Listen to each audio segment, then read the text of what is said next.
Mapagpalang araw mga kataba. Yan, sobrang mapagpala yung araw. Dahil ito na yung binabanggit ko, niluluto ko na yung ating request na hindi ko masasabing order to mga kataba paluto. Kasi sabi ko nga, hindi others tong nagpaluto na to. Tapos, lagi kong sinasabi na napakabait ng tao na to. Tapos ito, mapapansin nyo, yan, napakulo ko na yan. Malambot na yung ating baka. Kanina ko pa yan sinalang. Inuna ko lang iprito yung ating isda. Kasi para hindi masyadong madurog yung ating gulay, hinuli ko. Tapos eto naman, yan yung mga sahog natin. Kamatis, kasama ng ating sibuyas nasa ilalim. Kahit mahal ang kamatis, kailangan natin maglagay ng marami. Lalo na ito ay request na ulam. Tapos yung mga gulay naman, halo-halo na to sa isang lalagyan. Meron tayong siling green, talong, okra, sitaw. Yan yung mga gulay natin. Tapos ito naman, kangkong. Ito rin, napakulo ko na yan. Nung malambot na yan, dudurugin ko yan mamaya. Yung iba namang maliliit, hindi ko na yan dudurugin. Ihahalo ko na yan dito. Pero yung iba, yan, dudurugin ko yan para malapot. Tapos ito naman yung ating tilapia. Yan. Pinapataktak ko lang yung ating tilapia.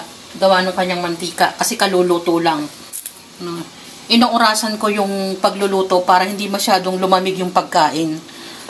Ilalagay ko naman yan sa foil para mamaya hindi, pag kumain sila, hindi pa masyadong mainit-init pa. So, ganyan yung gagawin natin. Saka natin sasangkapan itong ating baka. Sinigang na baka itong mga kataba. Itong nakasalang na to ay yan, sinigang na baka yan. Tignan mo na. Timplahan ko na to.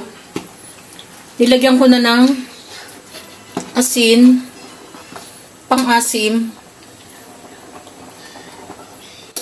at pwede ko nang ilagay itong akin dinurog na gabi.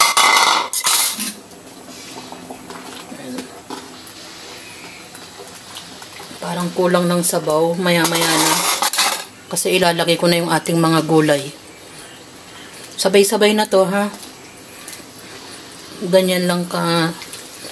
Kasi ito namang mga gulay na to ay halos magkakapatid din na pagdating sa ating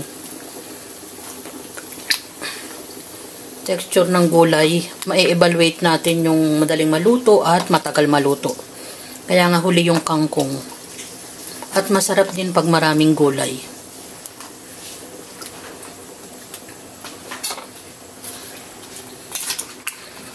Buti na lang kumasya pa dito sa aming lalagyan.